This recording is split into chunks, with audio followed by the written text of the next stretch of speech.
graça e a paz do Senhor Jesus. É sempre uma alegria poder estar compartilhando da palavra do Senhor, servindo à igreja, servindo aos meus irmãos e, acima de tudo, procurando glorificar aquele que nos salvou. Então eu quero convidar os irmãos a abrirem as suas Bíblias no Salmo de número 46. É um salmo bastante conhecido. Vamos meditar em algumas verdades, em alguns princípios que esse salmo tem a nos dizer nestes momentos difíceis pelos quais nós estamos passando. Salmo de número 46. Todos encontraram? Diz assim a palavra do nosso Deus: Deus é o nosso refúgio e fortaleza, socorro bem presente nas tribulações. Portanto, não temeremos, ainda que a terra se transtorne e os montes se abalem no seio dos mares, ainda que as águas tumultuem e espumejem e na sua fúria os montes se estremeçam. Há um rio, cujas correntes alegram a cidade de Deus, o santuário da morada do Altíssimo. Deus está no meio dela, jamais será abalada. Deus a ajudará desde antemanhã. Bramam nações, reinos se abalam. Ele faz ouvir a sua voz e a terra se dissolve. O Senhor dos exércitos está conosco. O Deus de Jacó é o nosso refúgio. Vinde, contemplai as obras do Senhor, que assolações efetuou na terra. Ele põe termo à guerra. Até os confins do mundo. Quebra o arco e despedaça a lança. Queima os carros no fogo. Aquietai-vos e sabei que eu sou Deus. Sou exaltado entre as nações, sou exaltado na terra. O Senhor dos exércitos está conosco. O Deus de Jacó é o nosso refúgio. Até aqui. Vamos ao Senhor em oração novamente. Senhor, graças te damos pela tua palavra, Pai, e clamamos pela a intervenção do teu Espírito Santo, que possa estar nos dando a iluminação da tua palavra, possa estar abrindo as nossas mentes, os nossos corações, para que a tua palavra possa frutificar em nossos corações, possa nos fortalecer a fé, possa nos edificar sobre ela, e que acima de tudo que vivamos de forma a glorificar o nome de Cristo.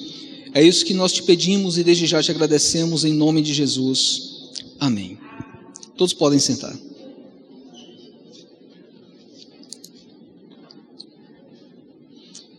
Bem, meus irmãos, esse salmo aqui ele fala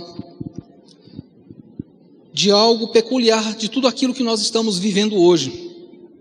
O que fazer em tempos de calamidade? Essa pandemia do coronavírus pegou a todos de surpresa, causando impactos não somente na saúde, mas também na economia, na vida de muitas pessoas. E o questionamento é: o que fazer em tempos de calamidade? Este salmo nos traz algumas verdades, nos traz alguns princípios daquilo que nós devemos fazer em tempos de calamidade. Este salmo ele foi escrito pelos filhos de Corá. Na própria introdução do salmo fala isso, numa data que não há muito consenso. E aqui diz que ao mestre de canto dos filhos de Corá em voz de soprano, em voz de alamote. O sentido é de elevar, de cantar num tom mais alto, porque eles queriam dar uma ênfase em Deus, em quem Deus é, como Deus quer ser adorado. Deus não é adorado de qualquer forma, da forma como nós achamos que deveria ser, mas Ele tem determinado na sua palavra as formas pelas quais Ele quer ser adorado. Então esse Salmo 46, ele é um hino que fala a respeito dessa segurança, dessa alegria que nós podemos ter em Deus, que nós podemos desfrutar em Deus, em meio ao caos, em meio à calamidade deste mundo. Este salmo é basicamente composto em 3 estrofes, que vai do verso 1 até o verso 3, do verso 4 ao 7 e do 8 ao 11. E se você prestar atenção, no final de cada estrofe, ela termina exatamente da mesma forma: Deus é o nosso refúgio. Na literatura judaica, isso é um recurso que eles utilizam para dar ênfase. Então nós vemos que o que fazer diante das calamidades, aqui já nos dá uma pista: Deus é o nosso refúgio. Isso deve nos fazer questionar Por que diante dessas calamidades nós nos encontramos angustiados? Por que diante dessas calamidades nós nos encontramos tristes? Por que diante dessa calamidade muitos se encontram sem esperança? Por que diante dessa calamidade muitos têm perdido até mesmo a fé? Muitos estão vivendo com medo da morte. Deus é o nosso refúgio. E é interessante que nesse texto aqui que eu li, na minha versão Almeida Revista e Atualizada, ele não tem essa palavra, mas nas versões mais antigas, como a Almeida Corrigida, a Corrigida Fiel, a King James, ela no final de cada estrofe, ela traz a palavra Selá, que é mais ou menos como funciona o nosso amém. Ele queria dar também essa ênfase de que estávamos de acordo com tudo aquilo que estava sendo cantado anteriormente. É como se ao final de cada estrofe nós cantássemos um amém. Isso ressalta a importância daquilo que está sendo dito anteriormente, de que nós estamos de acordo com aquilo que foi dito anteriormente. E por que esse salmo é tão importante sobre o que fazermos em períodos de calamidade? Esse salmo ele foi composto no período de cerco à cidade de Jerusalém, provavelmente o cerco realizado pelo rei da Síria, Senaqueribe. E ele afrontou ao Deus de Israel.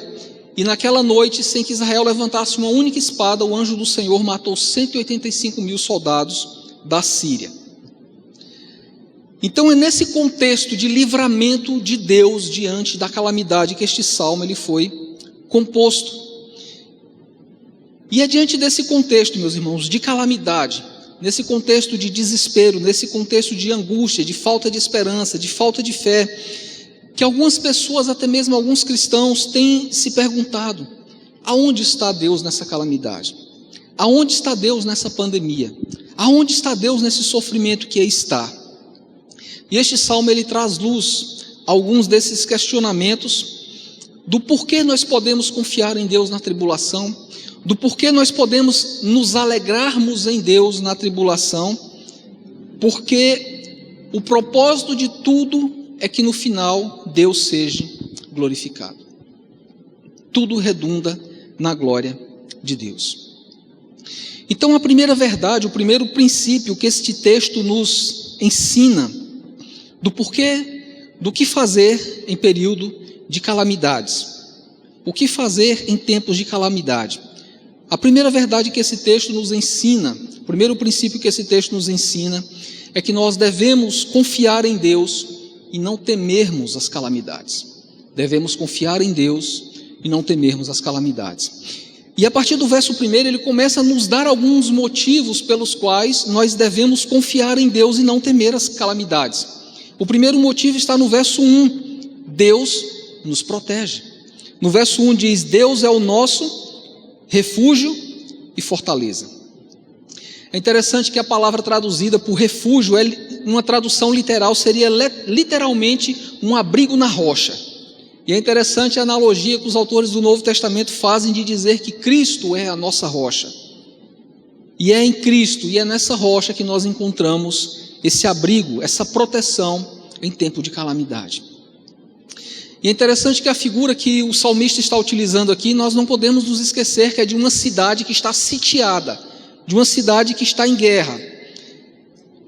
O que ele está enfatizando é porque o que acontecia naquela época? As vilas, os povoados próximos dessas cidades fortificadas, em tempos de guerra, em tempos de situação de cerco, as populações dessas cidades, elas migravam para a cidade fortificada buscando proteção, porque ela era preparada militarmente, ela tinha muros, ela tinha fortalezas, ela tinha defesas. Então, é nessa cidade fortificada que as pessoas encontravam proteção. E a semelhança de Cristo, Cristo é a nossa cidade fortificada, Cristo é a nossa cidade de refúgio. Em Cristo nós podemos nos proteger da tribulação. O segundo motivo pelo qual nós devemos confiar em Deus e não temermos as calamidades está ainda no verso 1. Ele diz que Deus está conosco. Verso 1 ele diz que Deus ele é socorro bem presente. É interessante que a palavra traduzida por tribulação, ela traz um sentido de alguém que está num lugar apertado, encurralado, incapaz de sair daquela situação. mas a atitude daquele que confia em Deus, daquele que está firmado em Cristo, é de que ele não teme a calamidade, porque ele tem em Cristo um refúgio presente na tribulação. Por isso que no começo do verso 2 ele prossegue: portanto, não temeremos. A conclusão que o salmista chega do porquê que Deus está conosco, do porquê que Deus nos protege, a conclusão que ele chega é: nós não temos motivos para temer.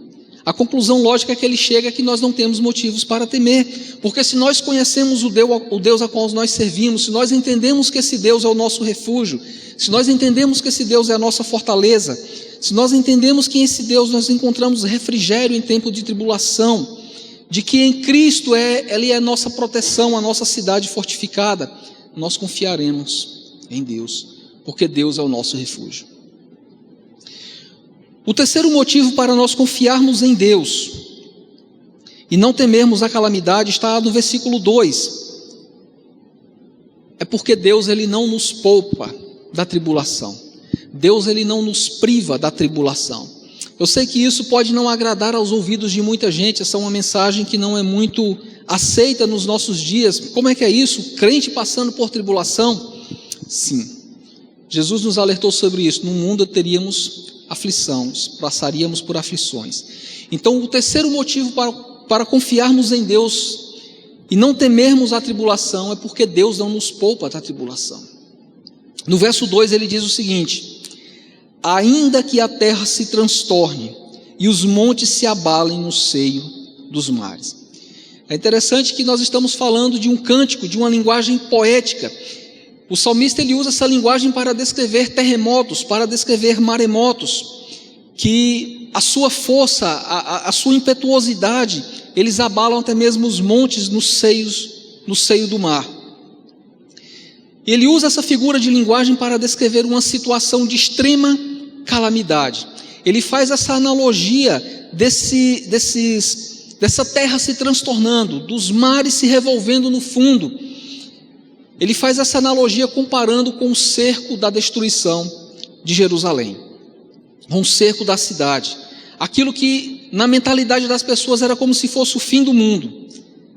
Ainda assim, sem temor, porque Deus é o nosso refúgio.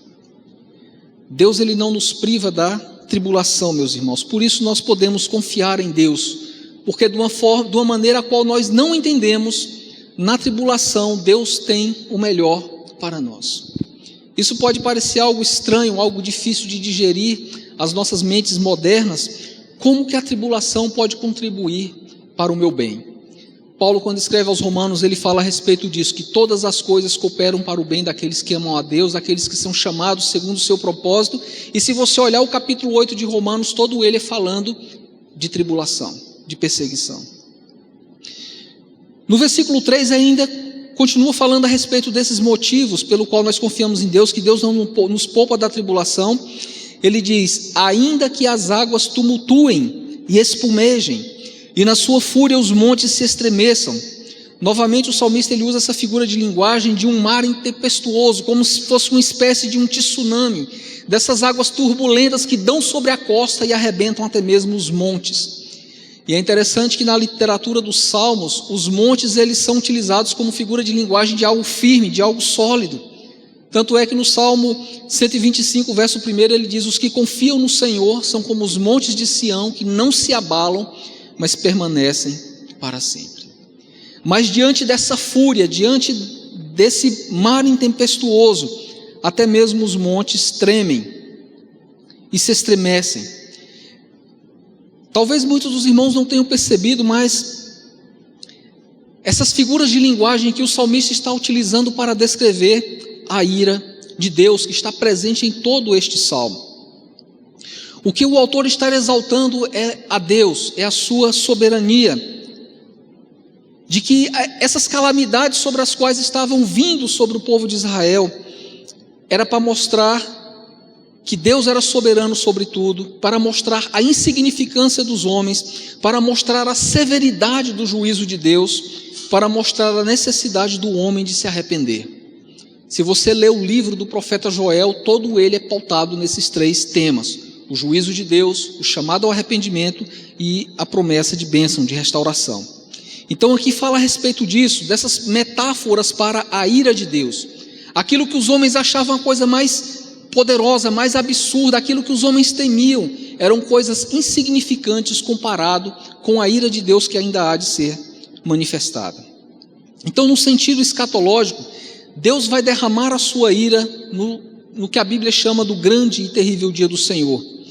E é interessante que quando Lucas relata a respeito disso, no capítulo 21, verso 26, ele vai dizer que os homens desmaiarão de terror pela expectativa das coisas que sobreviriam. Mas os homens podem até temer, meus irmãos, mas a igreja, ela tem um refúgio em Cristo. E isso vai ficar evidenciado no final de cada estrofe, no versículo 3, no versículo 7, no versículo 11. Ele tem uma palavra hebraica chamada Emanu, que é traduzido por conosco, que é daí que vem a raiz da palavra Emanuel, o Deus conosco. Ele também tem esse sentido escatológico que aponta para a pessoa de Cristo, na qual nós estamos seguros no Deus que está conosco.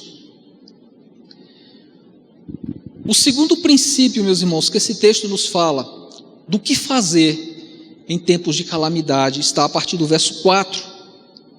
Nós devemos nos alegrar em Deus em meio às adversidades. Nós devemos nos alegrar em Deus em meio às tribulações.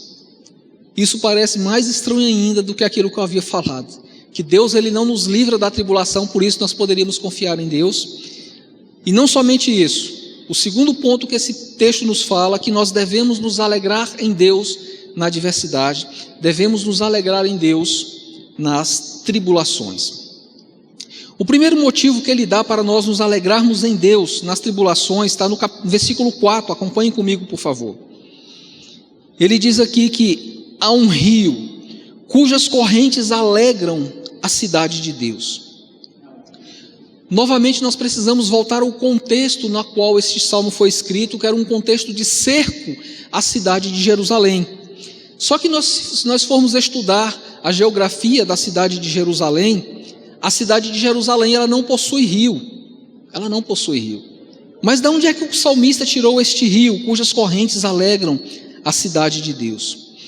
Provavelmente ele estaria fazendo uma referência à fonte de Gion, que o rei Zedequias mandou canalizar até o interior da cidade, no tanque de Siloé.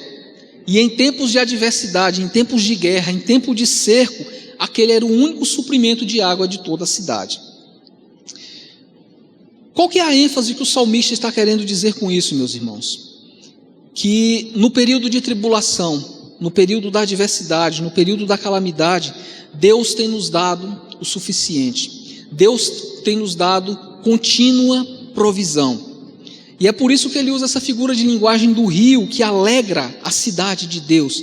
É interessante que ele usa a figura de linguagem de um mar intempestuoso que dá contra os montes, que os montes se abalam, mas dentro da cidade de Deus, as pessoas se alegram com um córrego. Diz que as pessoas, esse rio cuja corrente alegram a cidade de Deus, é um refrigério em tempos de adversidade. E que isso faz uma alusão ao jardim do Éden, que o rio regava esse jardim. Por isso que em Apocalipse, no capítulo 22, verso 1, diz o seguinte: então me mostrou o rio da vida, brilhante como um cristal que sai do trono de Deus e do Cordeiro. O profeta Ezequiel também viu esse rio que flui do trono, do templo de Deus. O segundo motivo para nós nos alegrarmos em tempos de adversidade, em tempos de tribulação, é que Deus ele habita no meio do seu povo. Verso 4 ele diz ainda: há um rio que alegra a cidade de Deus, o santuário das moradas do Altíssimo. Aqui nesse cântico o salmista ele está trazendo à mente aquilo que Deus já havia falado aos patriarcas, aquilo que Deus já havia falado a Moisés, dessa questão da aliança. Eu serei o vosso Deus, vós serei o meu povo e eu habitarei no meio de vós. O Deus que cumpre essas alianças. Então o salmista fala dessa alegria em meio à calamidade, dessa alegria em meio à adversidade, dessa alegria em meio à tribulação. mesmo Deus não nos livrando dela, mas o Senhor está conosco na tribulação. Ele nos dá a provisão daquilo que nos é necessário. A ênfase disso, meus irmãos, é de que a nossa alegria ela não está nas circunstâncias, mas a nossa alegria está em Cristo, no Emanuel, no Deus conosco. Por isso que quando nós vamos para o texto de Neemias, no capítulo 8, verso 10, ele vai dizer: porque a alegria do Senhor é a nossa força. Nós podemos nos alegrarmos em Deus mesmo na calamidade, mesmo na tribulação. O terceiro motivo pelo qual nós podemos nos alegrar em períodos de adversidade, nós podemos nos alegrar na tribulação, está no verso 5, a igreja não será destruída. Por maior que seja a tribulação, por maior que seja a calamidade aí fora, a igreja não será destruída. O verso 5 diz isso: Deus está no meio dela, jamais será abalada. Aqui nós precisamos fazer uma observação, que os judeus, com o passar do tempo, eles desenvolveram uma espécie de misticismo com o templo. Eles agiam com o templo numa idolatria, numa espécie de amuleto, porque eles achavam que pelo fato do templo estar no meio da cidade, a cidade jamais seria tomada. Tanto é que nas duas destruições de Jerusalém, com o Etíoco Epifânio e posteriormente com o general Tito, os judeus se aglomeraram dentro do templo e eles foram literalmente massacrados, porque eles tinham esse misticismo com relação ao templo, e eles confiavam no templo e esqueciam da confiança em Deus. Isso é muito importante para nós hoje, porque às vezes as pessoas são chamadas a vir para a igreja. Olha, venha para Jesus que você não vai ter mais problema, venha para Jesus que todas as suas dores serão resolvidas. Não, meus irmãos, o fato de nós estarmos na igreja não nos torna imunes de passarmos por tribulação. Mas o fato de Deus habitar no meio do seu povo é que Ele é soberano sobre todas as coisas. E isso deve nos fazer confiarmos em Deus, confiarmos no seu cuidado na adversidade, confiarmos no seu cuidado na adversidade, porque Ele habita no meio do seu povo. Ele não habita em templos feitos por mãos de homens.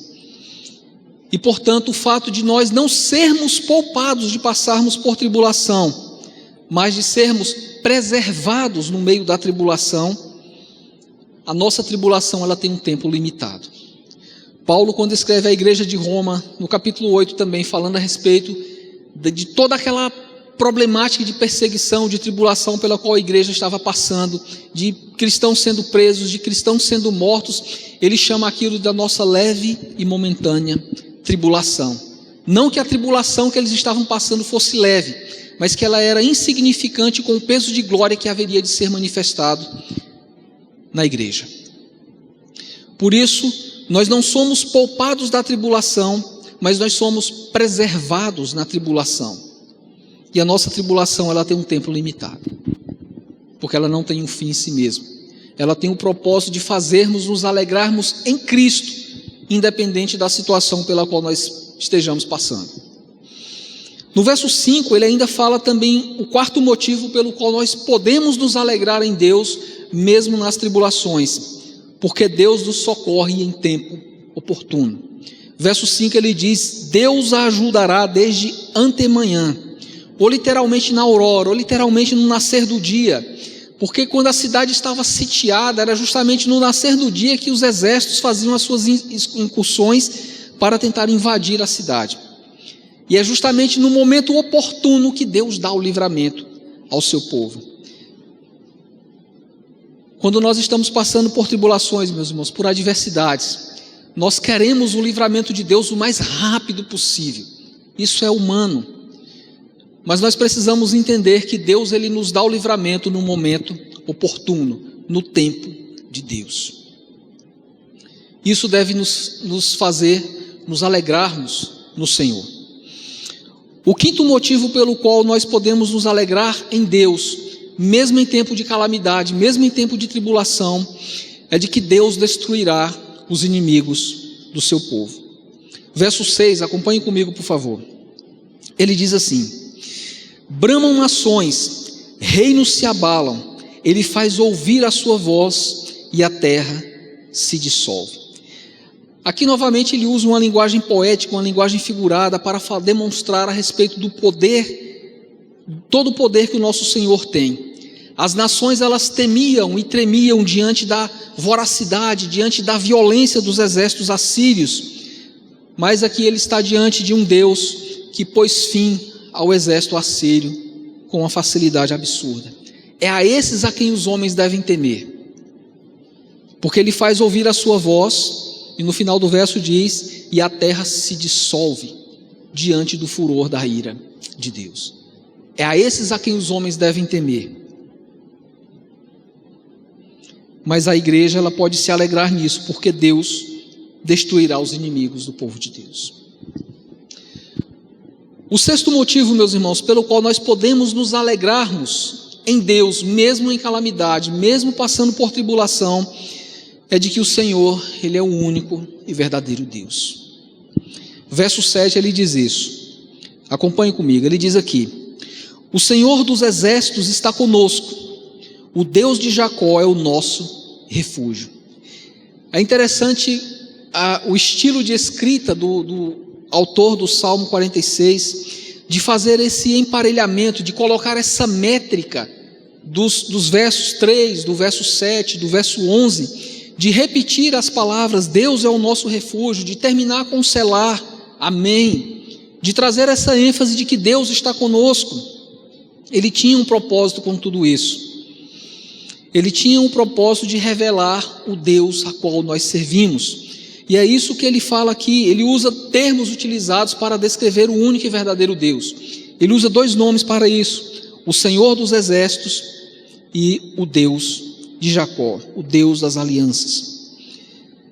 Por isso, meus irmãos, o fato de nós estarmos em Cristo não nos livra de passarmos por essas tribulações, não nos livra de sofrermos as consequências das calamidades, mas nós podemos ter segurança em Cristo, e isso fica evidenciado naquilo que foi traduzido por refúgio. A palavra traduzida por refúgio no verso 7 e no verso 11, ela seria literalmente um baluarte, uma torre alta, uma fortaleza. A ênfase que o salmista está querendo trazer é de que o Senhor nos basta. Cristo é suficiente, porque nós estamos seguros com o Emanuel, com o Deus conosco. A terceira verdade que esse texto nos traz, meus irmãos, está a partir do verso 8, que é a terceira e última estrofe, do que nós devemos fazer em tempos de calamidade. Nós devemos contemplar e glorificar as obras de Deus.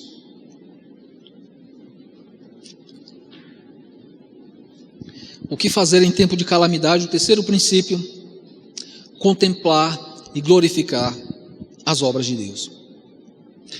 Por que nós devemos contemplar as obras de Deus na calamidade? Por que nós devemos glorificar a Deus nas calamidades? O primeiro motivo está no verso 8, porque ele vai dizer que Deus é soberano sobre as calamidades. Verso 8 fala isso, acompanhe comigo, ele diz aqui: vinde, contemplai as obras do Senhor, que assolações efetuou na terra. Outras traduções falam desolações, horror. E essa estrofe ela vai retratar justamente isso, a soberania de Deus, o poder de Deus, a soberania de Deus em levantar reinos, em derrubar reinos, em controlar as forças da natureza e em controlar também as calamidades. Isso responde um pouco àquilo que as pessoas têm se indagado. Aonde está Deus na calamidade? Aonde está Deus nessa pandemia? Aonde está Deus nesse sofrimento? Deus, Ele continua soberano sobre todas as coisas, inclusive sobre as calamidades. Se você puder acompanhar comigo no texto do profeta Isaías, capítulo 45, verso 5 e verso 7. Para nós entendermos um pouco esse conceito que o salmista está desenvolvendo aqui. Isaías 45, verso 5 ao verso 7, diz assim: eu sou o Senhor e não há outro, além de mim não há Deus. Eu te cingirei, ainda que não me conheces, para que se saiba, até o nascente do sol e até ao poente, que além de mim não há outro. Eu sou o Senhor e não há outro. Eu formo a luz e crio as trevas, faço a paz e crio o mal. Eu, o Senhor, faço todas estas coisas. Aqui no contexto de Isaías, ele está falando de calamidade. É Deus quem traz a calamidade. Então Deus, ele é glorificado na calamidade.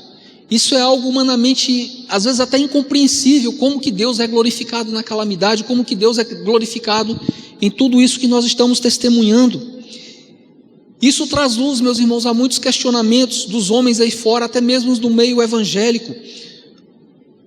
Muitos têm se levantado dizendo, olha, quando acontecem esses terremotos, quando acontecem esses tsunamis, quando acontecem essas pandemias, quando acontecem essas calamidades, elas não pegam a Deus de surpresa. O teísmo aberto ensina isso. Eles ensinam que Deus abriu mão de sua onisciência para se relacionar com o homem, portanto Deus não pode prever o futuro. Mas o texto que nós acabamos de ler é Deus quem faz todas estas coisas. A teologia do processo tenta ensinar de que Deus, ele não somente não conhece o futuro, mas ele vai aprendendo e evoluindo na interação com os homens, com essa experiência. Mas o texto que nós lemos não diz isso. Deus não somente sabia de uma forma que nós não entendemos, como ele também está no controle de todas essas calamidades. Mesmo que essas calamidades aflijam até mesmo o seu povo. É Deus quem ordena, é Deus quem executa, e é Deus também quem nos dá o livramento. Ele é soberano sobre todas as coisas. Por isso que Jesus, quando nós vemos lá em Mateus capítulo 10, verso 29, ele falando a respeito daqueles que andavam ansiosos, ele diz, olha, não se vendem 2 pardais por um asse, literalmente por 1 centavo, se fôssemos fazer uma conversão.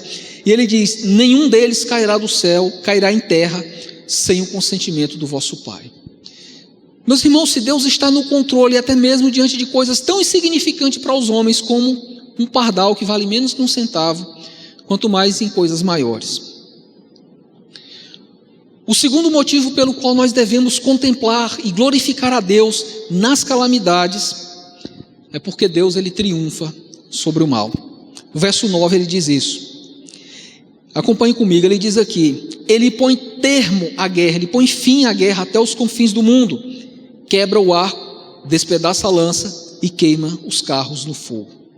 Aqui o salmista está fazendo o uso de uma linguagem para descrever um costume antigo entre as nações daquela época, que quando eles entravam em guerra com outro reino, que eles venciam a batalha, eles juntavam as armas, eles juntavam as armaduras, eles juntavam os carros de guerra, levavam para um local e colocavam fogo.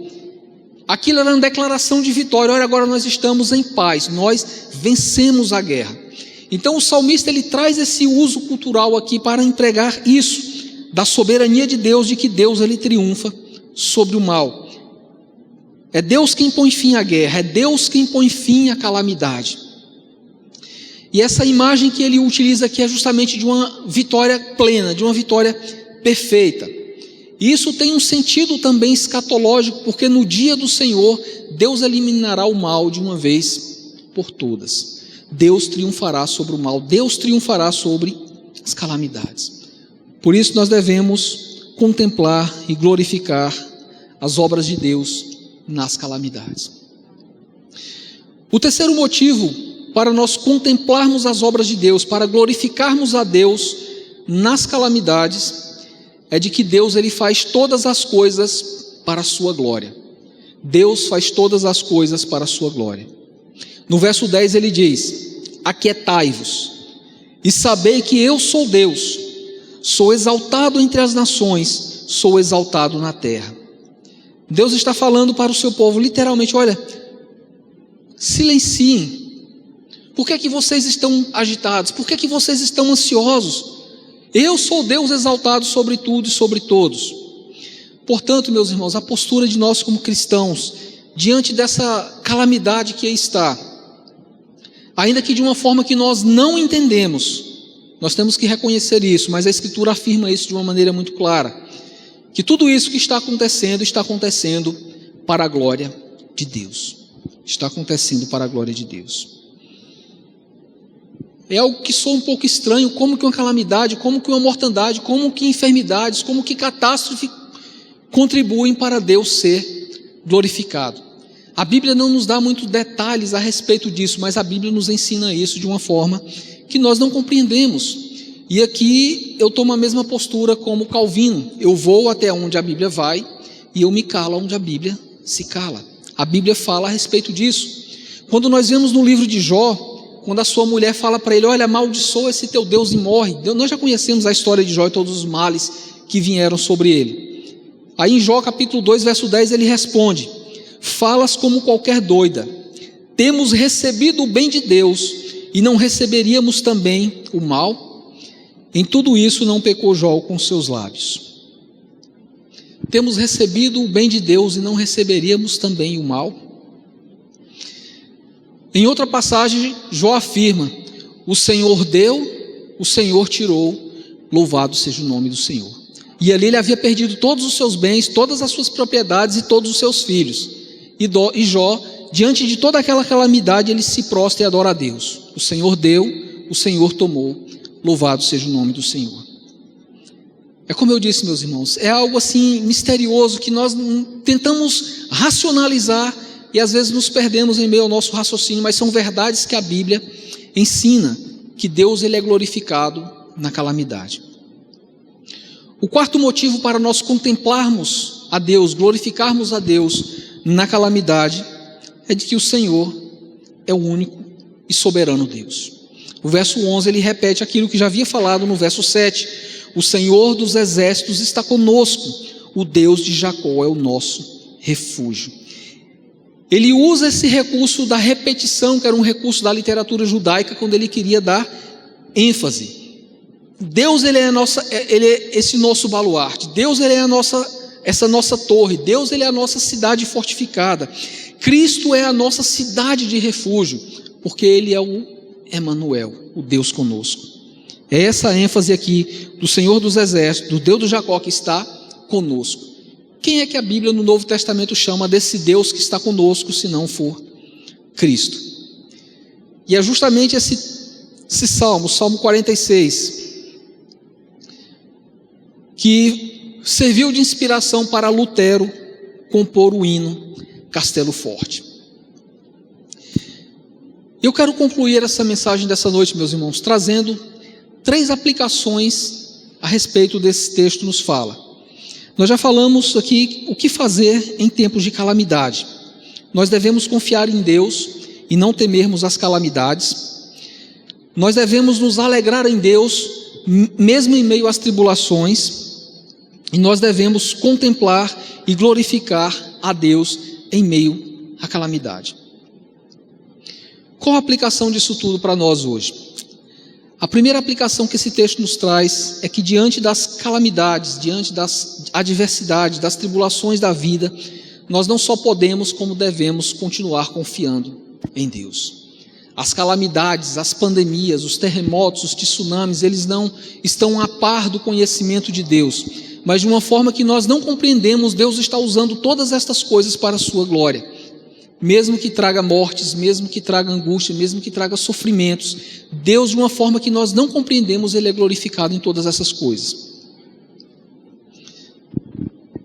Isso é importante, meus irmãos, nós entendermos, porque muitas das vezes nós deixamos de adorar a Deus, nós deixamos de louvar a Deus, nós deixamos até mesmo de congregar junto com o povo de Deus, temendo a adversidade, com medo, com angústia, e às vezes inventamos desculpas para nós mesmos, para não estarmos reunidos com o povo de Deus, não estarmos adorando a Deus coletivamente, conforme a Escritura nos incentiva e nos ordena.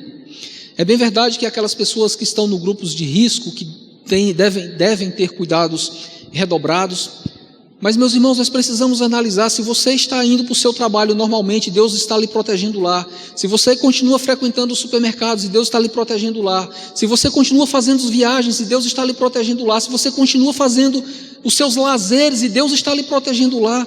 O que o faz pensar que Deus não iria protegê-lo no meio do seu local de adoração? E ainda que Ele não protegesse, Deus é glorificado até mesmo nisso. Isso não é desculpa para nós deixarmos de louvar a Deus, de nos reunirmos, de nos congregarmos para adorarmos a Deus. A segunda aplicação que esse texto nos faz, meus irmãos, é de que Deus ele não nos livra da tribulação, mas o consolo é de que Deus ele está conosco na tribulação. O Salmo 23 fala isso de uma forma muito clara: ainda que eu ande pelo vale da sombra da morte, não temerei mal algum, porque tu estás comigo.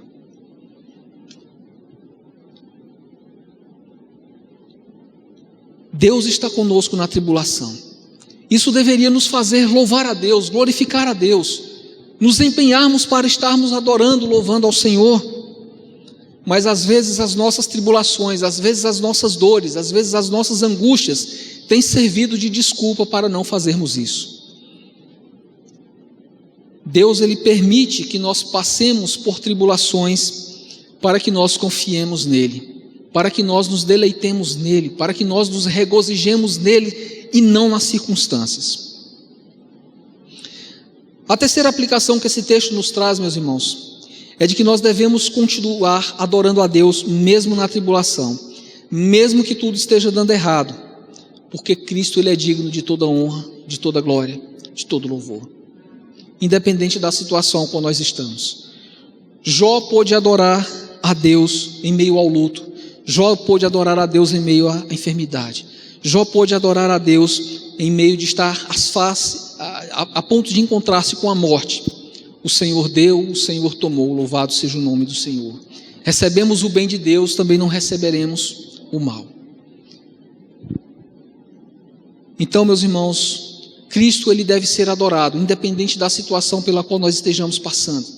Independente se essa calamidade, se essa pandemia bateu à porta das nossas casas e temos familiares ou até mesmo nós mesmos sermos abatidos por essa enfermidade, isso não deveria nos fazer pararmos de adorar a Deus, pararmos de servir a Deus, pararmos de adorarmos a Cristo, de louvar a Deus, de fazer com que Cristo seja glorificado até mesmo na nossa dor, até mesmo no nosso sofrimento, até mesmo na nossa angústia, até mesmo na nossa enfermidade. Eu me lembro de um vídeo antigo da esposa daquele vocalista da Oficina G3, o Mauro Henrique. Ela até veio a falecer depois, infelizmente, onde ela estava com câncer no pulmão, em estado muito grave, passando o Natal, o cara passando o Natal com a esposa num leito de hospital, e lá eles estavam louvando a Deus e postaram esse vídeo na internet. Será que nós teríamos essa mesma postura de ter essa alegria, de essa vontade de louvar a Deus, de adorar a Deus, passando pelos problemas pelos quais eu imagino que cada um aqui tem as suas próprias lutas e suas próprias tribulações?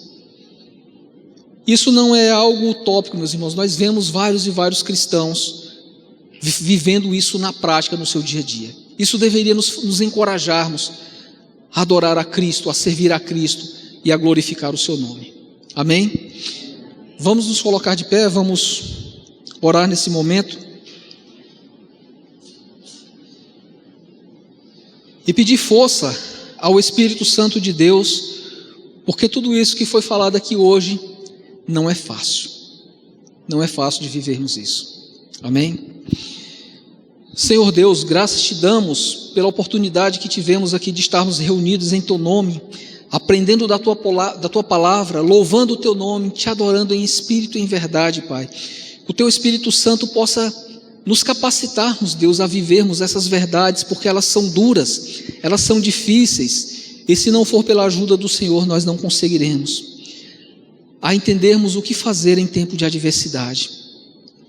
Em nome do Senhor Jesus, Pai, que essa palavra possa fortalecer a nossa fé, possa nos dar disposição para adorarmos ao Senhor, para louvarmos ao Senhor, independente da situação pela qual nós estejamos passando, independente do problema pelo qual nós estejamos passando, porque o Senhor é digno de toda honra, de toda glória e de todo louvor.